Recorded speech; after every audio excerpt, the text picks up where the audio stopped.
কি আশ্চর্য ব্যাপার তাই না? আমাদের আলমারিতে থাকা শখের কাপড়গুলো বেশিরভাগই পরাই হয়ে ওঠে না। সাজানো রঙিন আলমারিটাকে রেখে দুনিয়া থেকে চলে যেতে হয় শুধু সাদা রঙের ওই কাপড়টি পরে। এত পরিশ্রম করে জমির দলিলের বান্ডেলগুলো মোটা করতে থাকি, অথচ ভোগ করাই হয় না তার এক অংশ জমিও, শুধু 3.5 হাত মাটি ছাড়া। সবকিছুই পড়ে থাকে পরের প্রজন্মের ভোগ বিলাসিতার জন্য। তবুও আমাদের কত তাড়া না যে আমরা কাঠ থেকে উঁচু বিল্ডিং বানাতে পারবো। অমুক সাহেব তমুক সাহেব আমাদের থেকে দোতলা বেশি বানিয়ে ফেলেছে। কি যে প্রতিযোগিতা! আল্লাহ তাআলার কাছে সব সময় বলি, আল্লাহ আপনি আমাকে ততটুকুই সম্পত্তি দিন যে সম্পত্তিটুকু পেলে আমি আর আমার সন্তানদেরকে, আমার পরিবারকে কারো কাছে ভিক্ষার হাতটুকু পাততে হবে না এবং আপনাকেও ভুলে যেতে হবে না।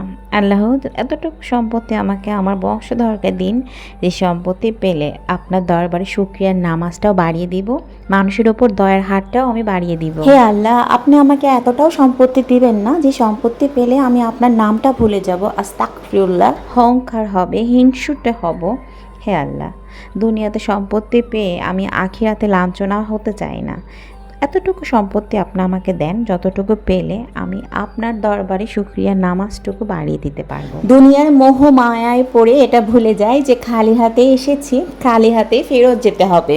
ভালো কাজ আর নেক আমলগুলো সঙ্গে যাবে। এই যে ঘর সংসারের কাজ যতটা সময় নিয়ে করছি, যতটা ব্যস্ত থাকছি ভালো থাকার জন্য, কোনো কিছুই সঙ্গে যাবে না।